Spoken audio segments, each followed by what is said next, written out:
Erikson was a German-American developmental psychologist and psychoanalyst who is best known for his theory of psychosocial development. Born in 1902, Erikson's work has had a significant impact on the field of psychology. He expanded on Sigmund Freud's psychosexual stages, emphasizing the social and cultural influences on development. Erikson's psychosocial development theory outlines 8 stages of human development, each characterized by a specific conflict or challenge. These stages span the entire lifespan, from infancy to old age. The successful resolution of each stage contributes to a person's overall psychological well-being. The first stage is basic trust versus mistrust. Developing a sense of trust in caregivers. Infants develop trust when their needs are consistently met, fostering a sense of security. Mistrust arises if caregivers are unreliable, leading to anxiety and insecurity. The second stage is autonomy versus shame and doubt. Establishing independence and self-control over their actions. Encouragement fosters autonomy, while criticism can lead to feelings of shame and doubt. The third stage is initiative-based guilt, taking on tasks and developing a sense of purpose. Preschoolers began to assert themselves by taking initiative in activities.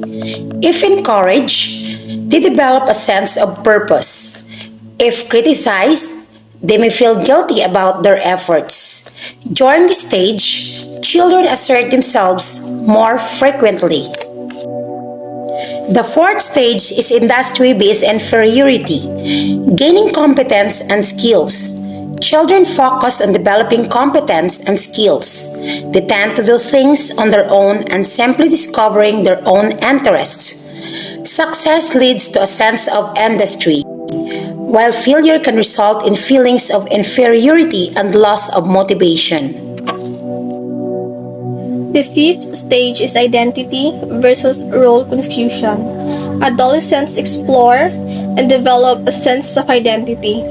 They search for a sense of self and personal identity through an intense exploration of personal values, beliefs, and goals.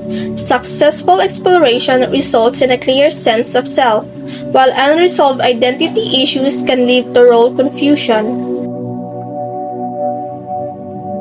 The sixth stage is intimacy versus isolation. Establishing close relationships and intimacy, young adults seek meaningful relationships and intimacy. Developing deep connections leads to intimacy. However, if they feel rejected and unwanted, this can result in isolation and loneliness. The seventh stage is generativity versus stagnation. Contributing to society and future generations. Adults focus on contributing to society and future generations. Success brings a sense of accomplishment, while stagnation results from a lack of meaningful contribution. And the eighth stage is integrity versus despair. Reflecting on life and accepting its meaning. Reflecting on life, older adults either feel a sense of fulfillment or regret and despair. Acceptance of one's life and its meaning is crucial for a positive outcome. Those are the 8 stages of Erikson's psychosocial development theory, and each stage represents a critical period for psychosocial development, and successful resolution contributes to a well-adjusted and emotionally healthy individual. Sigmund Freud was a prominent figure in the field of psychology, known for his contributions to psychoanalytic theory. His work laid the foundation for modern psychoanalytic thought and significantly impacted the field of psychology. One of the most intriguing and important ideas of Sigmund Freud was that the human mind can be divided into the 3 levels of consciousness: the unconscious, the preconscious, and the conscious mind. He also states the 3 structures of personality: the id, ego, and superego. The id operates in our unconscious mind, which means that it is not accessible to our consciousness. The id is often pictured as the little devil whispering on your shoulder. He is selfish, instinctual, impulsive, and refers to an unconscious psychic energy that strives to satisfy basic needs such as sex, eating, and aggression. Specifically, the id is based on the pleasure principle, which demands immediate gratification by gaining pleasure and avoiding pain.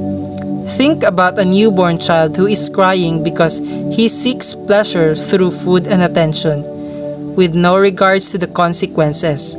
He demands immediate gratification regardless of the burden caused to his parents. The second personality structure is the superego, which is mostly unconscious and often pictured as the little angel smiling on your shoulder.